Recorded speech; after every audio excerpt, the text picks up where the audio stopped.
Hello everyone, welcome to channel learn with ease. आज का topic है change in profit sharing ratio का, जिसमें हम सॉल्व करेंगे question number 12, chapter 3 TS Grewal की बुक से, class 12 accounts. Online sessions, online classes के लिए आप मुझे इस नंबर पर व्हाट्सएप कर सकते हो, अपना नाम और क्लास। टेलीग्राम पर भी फॉलो कर सकते हो। अगर आप डीके गोयल बुक को फॉलो कर रहे हो, उस बुक के क्वेश्चंस के सॉल्यूशंस ढूंढ रहे हो, तो इसी चैनल की प्लेलिस्ट पर क्लिक करोगे तो आपको सभी चैप्टर्स अपलोडेड मिलेंगे।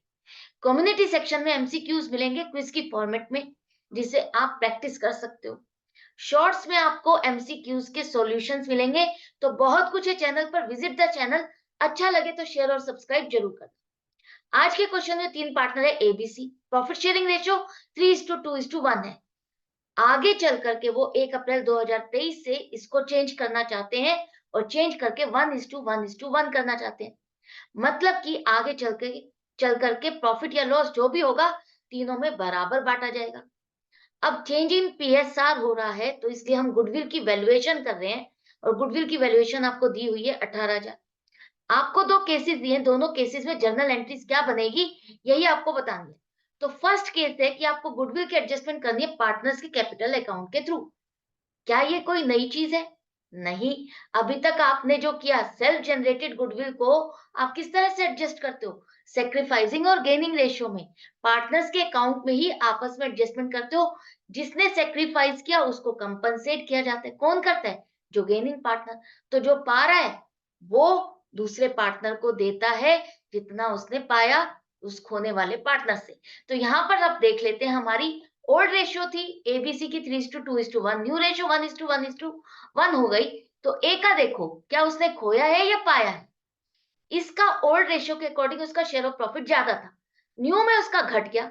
तो अब उसका इतने फ्रैक्शन से आगे चल करके शेयर ऑफ प्रॉफिट उसको घट के मिलेगा। यही इंपैक्ट उसकी गुडविल पर भी आने वाला है। जब भी बटेगी गुडविल, आगे चल करके जब बिजनेस वाइंड अप होगा, इतनी फ्रैक्शन से उसकी गुडविल का शेयर उसको घट के मिलेगा। आप खुद देखो, अगर 18,000 को आज की डेट में बांटते हो ओल्ड रेशियो में, तो उसका शेयर बनता है 9,000, और न्यू रेशियो के अकॉर्डिंग उसका हिस्सा बनता है 6,000। तो 3,000 का उसका नुकसान हो रहा है। क्या वो बियर करेगा? नहीं करेगा। यहाँ वो सेक्रीफाइस कर रहा है। अब देखो बी का क्या हुआ। बी का पहले भी यही था और न्यू रेशियो में भी यही है, सेम है, उस पर कोई इंपैक्ट नहीं आ रहा। उसका तो सेम हिस्सा रहेगा, नए में भी और ओल्ड में भी।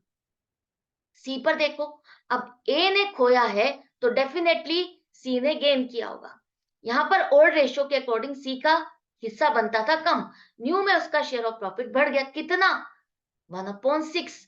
इतने शेयर ऑफ प्रॉफिट, इतनी फ्रैक्शन से उसका शेयर ऑफ प्रॉफिट आगे चल करके उसको बढ़ करके मिलेगा। यही इंपैक्ट उसका गुडविल पर आएगा, उसको गुडविल इतनी फ्रैक्शन से बढ़ करके मिलेगी। जितना इसने खोया है उतना ही सी ने पा लिया है। अब इन दोनों के बीच में ही आपको एडजस्टमेंट करनी है। तो ये दो पार्टनर्स के बीच में आप एडजस्टमेंट कर रहे हो, तो ये क्या कर रहे हैं हम? Goodwill is adjusted through partners capital account. तो कभी भी लैंग्वेज को देख करके घबराना नहीं है। जो आप सीख रहे हो वही सब कुछ पूछा जाएगा एग्जाम में। हाँ, थोड़ी सी लैंग्वेज ट्विस्ट हो जाएगी, तो आपको समझना है। इसलिए हम कहते हैं प्रैक्टिस करो, हर क्वेश्चन को रीड करो, ताकि आप उस लैंग्वेज से यूज टू हो जाओ कि क्वेश्चन को किस तरह से फॉर्मेट करके पूछा जा सकता है। तो अब देखो, ये आप सीख चुके हो कि सेक्रीफाइसिंग पार्टनर को हम क्या करते हैं? क्रेडिट करते हैं। गेनिंग पार्टनर डेबिट होता है। लेकिन उसने कितना गेन किया, ये फाइंड करने के लिए हमारे पास फ्रैक्शन है। लेकिन ये फ्रैक्शन का पैसे में कितना बनेगा? 18,000 का 1/6 पार्ट उसको आगे चल करके बढ़ करके मिलेगा, वो है 3,000। तो 3,000 से उसको फायदा होने वाला है।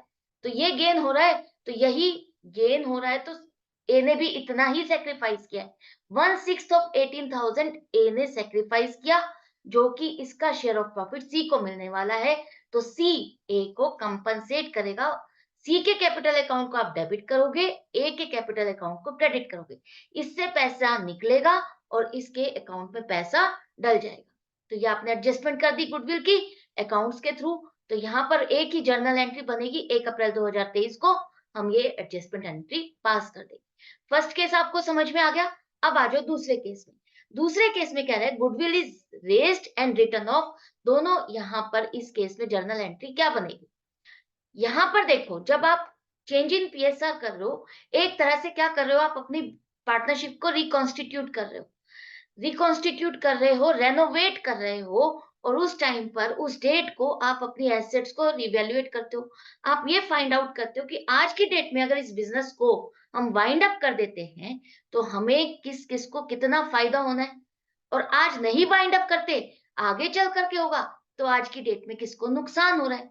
तो इसी चीज को करने के लिए आपने गुडविल की वैल्यूएशन की कि आज की डेट में बिजनेस को वाइंड अप करते तो हमें 18,000 रुपए ज्यादा मिलने वाले हैं। ये 18,000 की एक एसेट है। इस एसेट को अगर रिकॉर्ड करते हैं तो इस एसेट का फायदा तीनों में बटेगा 3:2:1 की रेशो में। ओल्ड रेशो में आज की डेट में अगर हम इस एसेट को ले लेते हैं तो ये तीनों को मिलेगा ओल्ड रेशो के हिसाब से बटेगा। और जब आगे चल करके आप इस बिजनेस को वाइंड अप करोगे तो ये जो गुडविल नाम की एसेट आपने डाल ली अपनी बुक्स में, इसको वाइंड अप करोगे तो आपको इसको हटाना होगा, राइट ऑफ करना होगा। एक खर्चे की तरह आप इसको राइट ऑफ करोगे। राइट ऑफ करोगे तो आप किस रेशो में करोगे? न्यू रेशो में। आगे चल करके तो आपकी रेशो न्यू रेशो होगी जो कि 1:1:1 है। तो उस खर्चे को आप बराबर बराबर तीनों में बांटोगे और तीनों के अकाउंट आप डेबिट करोगे 6,000 6,000 6,000 से। खर्चा हो लॉस हो तो पार्टनर्स के अकाउंट क्या होते हैं? डेबिट होते हैं। फायदा होता है, प्रॉफिट होता है तो हम उसके उनके अकाउंट्स को क्रेडिट करते हैं। अब ये जो गुडविल का आपका था एसेट, आपने राइट ऑफ की, खर्चा डाला, तो ये गुडविल खत्म हो गई, आपने इसको क्रेडिट किया, इसका बैलेंस तीनों के अकाउंट में आपने ट्रांसफर कर दिया, ये खत्म हो गई। तो ये था तरीका raised and writing return of का तरीका, जहां पर हमने जर्नल एंट्रीज 2 पास करी। अब आप इसको एनालाइज करके देखो, यहाँ पर देखो एक अकाउंट में क्रेडिट कितना है? 9,000, डेबिट 6,000। तो अल्टीमेटली इसके अकाउंट में 3,000 क्रेडिट में रह गए। क्यों? क्योंकि ये सेक्रीफाइस कर रहा है आगे चल करके उसका शेयर ऑफ प्रॉफिट घट रहा है। तो 3,000 उसके अकाउंट में क्रेडिट रह गए और सी के अकाउंट में डेबिट में 3,000 रह गए। तो अल्टीमेटली आपका सेक्रीफाइसिंग और गेनिंग रेशियो में ही इम्पैक्ट आपकी बुक्स में आ जाएगा, अगर आप रेज्ड और रिटर्न ऑफ के तरीके से भी गुडविल की एडजस्टमेंट करते हैं। तो ये दोनों तरीके से आपको जर्नल एंट्री समझ में आ गई होगी। आई होप आप प्रैक्टिस कर रहे हो, कंटिन्यू रखना, अच्छे से तभी समझ में आएगा। जो सिंसियरिटी और डिसिप्लिन के साथ स्टडी करता है वही विन करता है। तो आई होप आप ऐसा ही कर रहे हो। तो मिलते हैं नेक्स्ट वीडियो में नेक्स्ट क्वेश्चन के साथ। Goodbye and take care.